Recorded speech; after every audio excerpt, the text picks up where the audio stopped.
My name is Nick Neuer. I run our customer programs team here at Box and want to introduce Sean Andersen, the Director of Interactive Services for Six Flags Entertainment. Sean's been a great customer champion for us here at Box. Came to us in 2008 with a small deployment and has grown that and has been really vocal about why Box is such an innovative and necessary solution within their enterprise. So with that, I'll hand it over to Sean and let him take it away. Thanks, Nick. So let me walk you guys through a little bit of where we were and where we're going to. And so we started with Box in 2008, as Nick said, and what we were concentrating on was one group, one department, fulfilling their needs and getting something that many IT organizations face, which is email limitations. So attachment sizes of 10 megabytes and above were limited from us. So what we ended up doing was trying to look for alternatives out there. So let me take you through, if you guys know Six Flags or if you've been to a Six Flags before, the experience is, it's unique. It's a little bit different. It's a regional theme park. There's about 19 of them located across the United States and Mexico and Canada. And before joining Six Flags, I was in the ad agency world. I worked there for a number of years doing interactive work, development, and even incubation work. So I was very digitally focused in the financial world. And I hadn't been to a Six Flags before, so it was kind of new to me 5 years ago. So coming in was kind of a new experience. And so what I have is a quick little video of one of our departments called the Corporate Alliance Group. And they're basically our sponsorship team, and they go out and work with partners to bring in eyeballs to those partners. A good example would be Coca-Cola. So if you're in one of those Six Flags DMAs or the regions where Six Flags is located, on the back of every Coca-Cola can, you'll find a Six Flags promotion, buy one, get one free. Trying to encourage you to come into the park. So it's exposure for us, provided by Coca-Cola, and it's also revenue back to Coca-Cola because our drink pours are down that way. So that's a nice bi-directional relationship, and there's other types of relationships we do. So the sponsorship team kind of walks you through all these types of offerings and how the back of office of our company works and how I'll get to how Box is solving those. So there should be audio running. All right.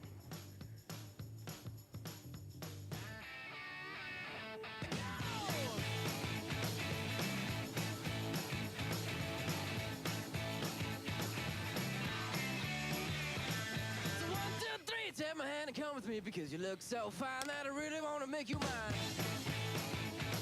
We had such a great day. The fun doesn't have to end on the ride home, especially when we're cruising in the brand new super sweet Chrysler Town and Country. I really want to make you mine. 4, 5, 6, come on and get your kicks. Now you don't need the money when you look like that, do you, honey?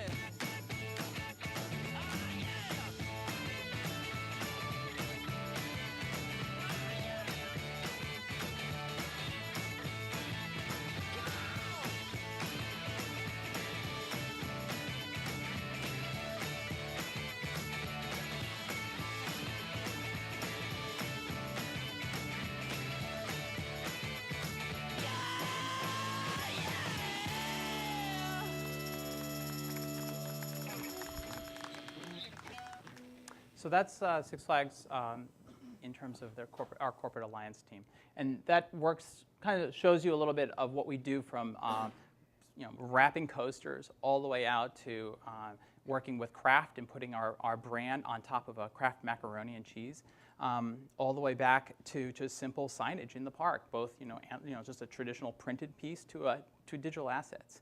And so we're dealing with lots and lots of different assets, working with lots and lots of different parties. And when we originally started, it was more or less our marketing team that started. And so what I'm going to do is I'm going to walk you through how we started, where we went through on our access, how do we provision it, how do we kind of set the mantra of going forward, how are we integrating it, and then of course, where are we going beyond this. So our marketing team started with, in 2008, asking for how do we collaborate with assets from our ad agencies, our media production firms, and other outside agencies that we were working with. And they needed a way to not only send us files, but for us to review those and then pass those over to other groups.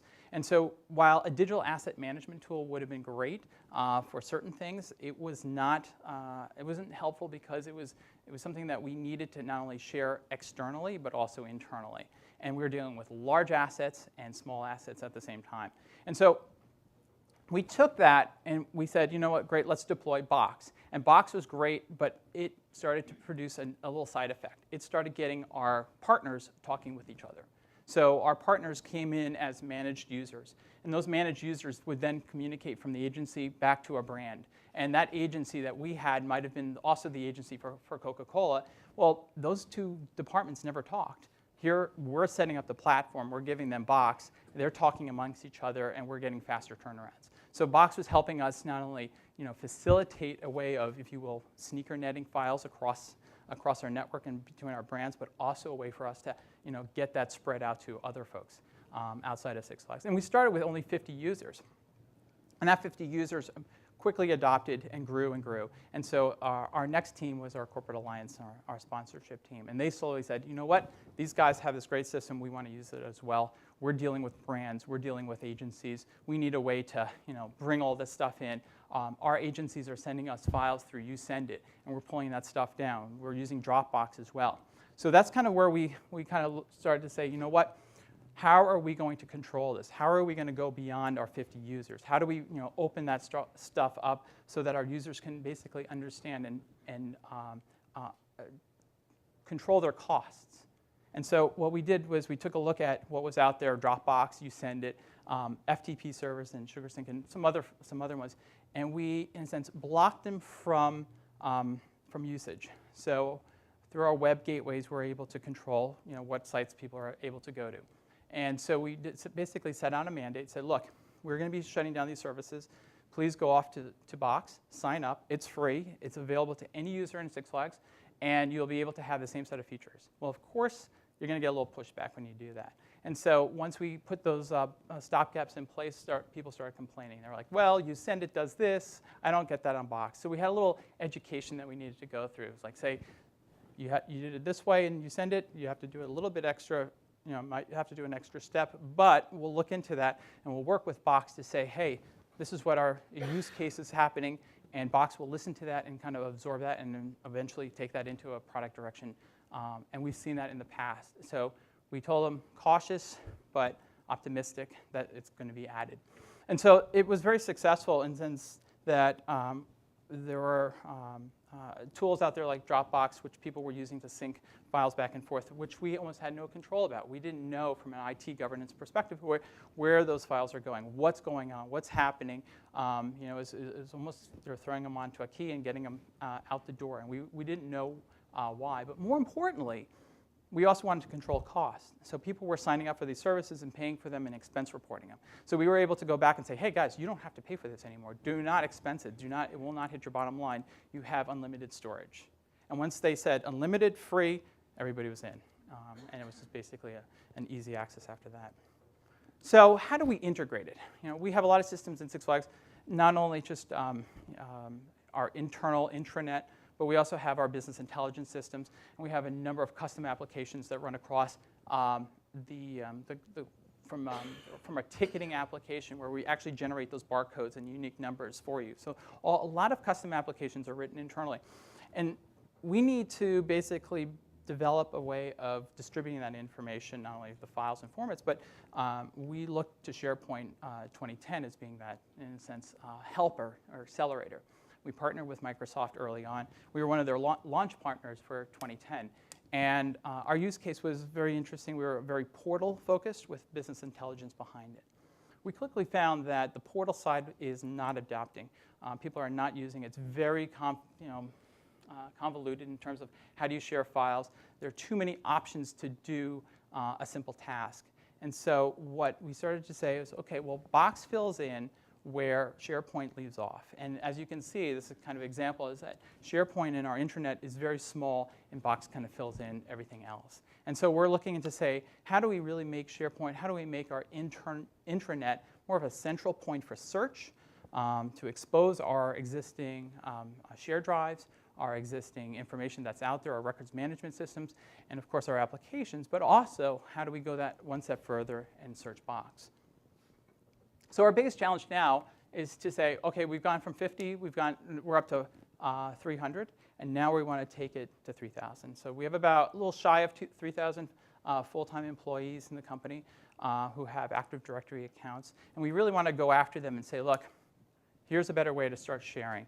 And it's going to be a big challenge only because we have a lot of crutches. We have a crutch on our data share.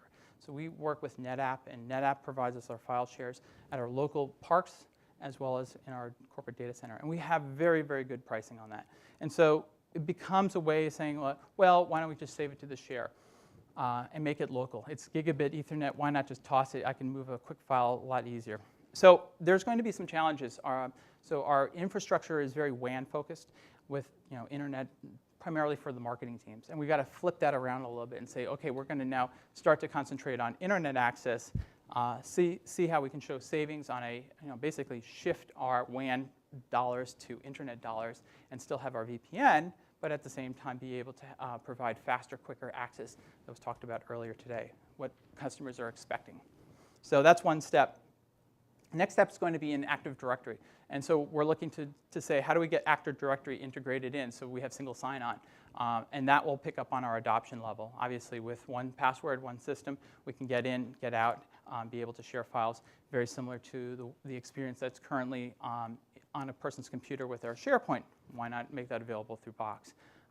There are some people who like the separation of that, but I think for the most part, we're going to be looking at that as saying, what are the pros, what are the cons, and let's start rolling an adoption based on that. These two are really critical. As talked about today, the Box sync on both Mac and PC. Now, we're primarily a PC shop, and there are some sprinklings of Mac OS out there, but for the most part, we're all PC. And so what we're looking to do is not only deploy the sync tool, but also the plugin for Outlook, and do it in a group policy push. So we're going to be we're looking to do a certain set of test users, deploy it with them on an automated basis. They'll automatically see it, give them some instructional information about how to take advantage of this and how to go about setting it up, and then start rolling it out in a very gradual and stepped-up procedure. So not only on a waiting list, but more or less, a way for us to group policy and push that in a controlled manner. And of course, finally, our mobile. Our pivot point right now for our mobile is based on BlackBerry and AT&T contracts. So at that time of renewal, we're putting a mobile initiative plan in to say, how do we turn this around? What's going to help us from a mobile device management MDM perspective that will help us control our users? But more importantly, how do we enable as many devices as possible while locking down the security? Because we really are concerned. We don't want people just being able to pull down documents, toss them on their smartphone, have no passwording on it, leave it in a cab, and then the data is out there and exposed. So controlling that deployment, controlling that messaging through technologies like MDM, and then also applications. And then so this is kind of a look back to say, like, okay, Box is a great starting point. They provide a mobile app for the iPhone, but how do we take that a little bit further? How do we use a tool that's on BlackBerry? Because we're going to still have BlackBerry users when we move over. They're going to actually want to have a BlackBerry, which is fine. And so how do we provide a BlackBerry application, an iPhone application, and an Android application? And the mobile, the m.box.net is a great start. But we want to almost take it a step further and look at Quick Office or Documents to Go or Simple Share. And those are some applications that we're looking to deploy at a global all-user level. So that's really basically the wrap-up of where we're going and what we've done. I want to really open this up back to questions. I've talked about Six Flags a little bit, and I've been with Box for so long, and I've seen the evolution. And one of the biggest things I'll always leave you with, or I want to leave you with, and it's always a strong part with Box, is that they listen. And while I asked for an update running status of files changed way back in 2008, I did along with a whole bunch of other people, but I kind of helped them. I said, look, this is really critical for us. We need to be able to get in and see what was touched recently.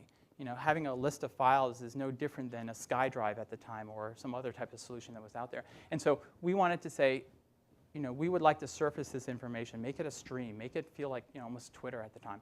And so they listened to that, and of course, along with other customers, they adopted that and rolled it out. And what they did was then not only they just roll it and throw it out, but they actually rolled it out in a way that made sense and is intuitive and it's easy to use. Because it's very, very easy to take a bunch of features, as in Microsoft world, and take those features and throw it out into a product and make it 4 different ways to do the same task.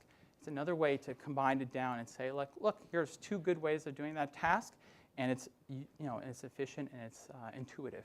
And so that's what Box really grasps those, gets those understandings of those tough problems, and then solves them in the user interface and then rolls them out. And so those are my 2 big things I just wanted to leave you with.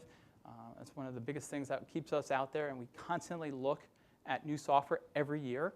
I looked at Huddle. I sit with them. They just made an announcement today trying to offer up more for users.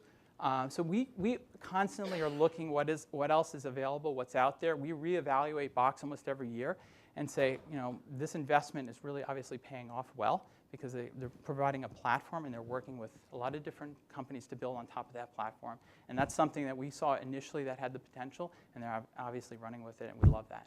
So I'm going to turn it over to you guys and see if you have any questions.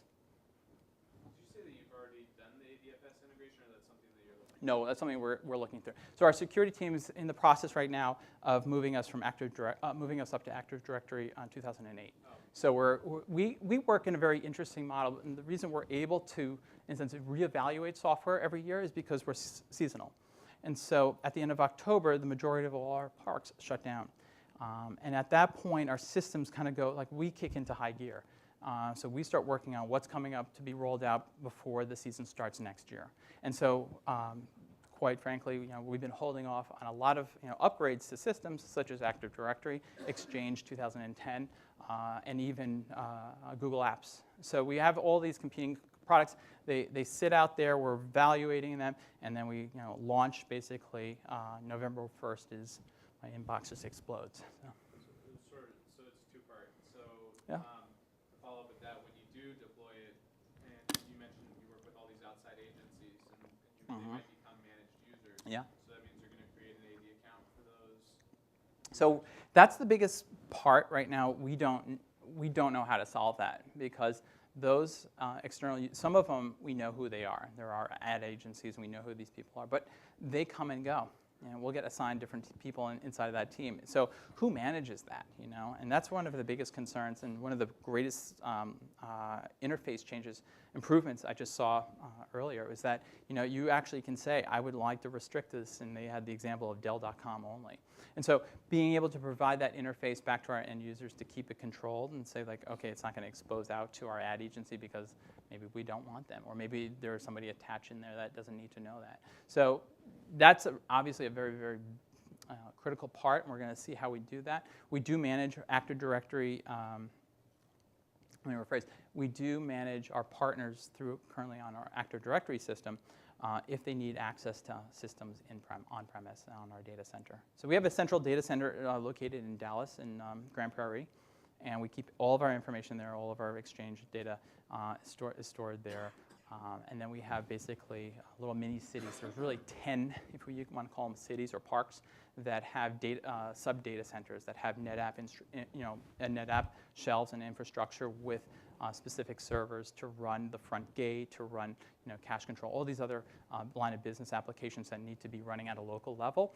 And if the line got cut, they can continue to process and take people in. And as we move to like biometrics and other things like this, we're going to need fast response. So that distribution still needs to exist, but we also have a huge high concentration in our Dallas data center. So. A question Yeah. for you on storage. You showed a slide regarding your intranet and the storage that you guys focus on. Can you talk about a little bit about the storage of Six Flags overall, the company? Mm-hmm. Is that in that slide as well? Is that containing the entire storage of Six Flags, or is that just for your intranet? So the storage is a 2-part kind of deal. So we have, like I said, our NetApp infrastructure. In fact, we were, I can't disclose it, but we just renegotiated a new rate with NetApp. They're actually, I don't know if they're hurting right now, but we caught them at a very vulnerable time. And for us to throw disk storage at problems is it's minuscule. I mean, it's pennies. I mean, I can throw internal disk storage at problems, new server builds, and so forth. You know, throw a couple of gigs at it. Who cares? So we oversize a lot of our build-outs in terms of applications. And going forward, we're only going to have more of that. So we have a crutch, if you will, of this infrastructure on-premise, in-house, to be able to dump large presentation files that are beyond the 50 meg limit on SharePoint, to dump them on local shares. And so people are still using that, and they will continue to use that. It's what we're trying to figure out is how do we get from there to where people are starting to understand that, okay, that's fine, but collaboration needs to happen. And by doing a drop sync and an update, I mean, I was sitting next to somebody on the airplane yesterday coming across, and she was using a drop sync product, similar, and she was getting updates while we're flying in the air. She was bringing up new spreadsheets, made a modification, hit save. I watched the little growl notification kick back, and she was basically working with her team up in the air. And that adds a lot of flexibility. And for us to get to that level, we're going to have to, in a sense, understand that our network infrastructure needs to also be able to or let me rephrase, we would need to see a syncing tool that understands local network infrastructure. And so that is kind of like a peer-to-peer level. So say that file exists on my machine here, and it exists on this machine here, and it needs to get over to my partner. How do I get it over to them quickly without having to go all across our internet, out to the cloud, dump it there, then dump it way back down to that person? So that's how it works right now. I'd like it to eventually get to a point where it says, okay, I have local, I have a connection that's gigabit. Make use of it, send it right over to that person, and then sync it up to the cloud as well. And we're going to get there. I mean, that's where the evolution is going to be. But we still have this combat of, like we have internal storage, and how do we get people to migrate off of that? How do we get them to understand? And that's really going to be based on, our deployments and around line of business, them coming to us and saying, and I just literally got an email 2 minutes before saying that, how do we do what marketing's doing? And I said, just sign up. Here you go. And so it's going to spread, but that's our problem. Follow-up question. So do you do any type of indexing on that data for your intranet? On the intranet, yes, we do, and deduping as well. So we have, make use of the NetApp application tool sets that are able to, go through our SQL data as well and compress that and dedupe. So yeah. That's all the time I have.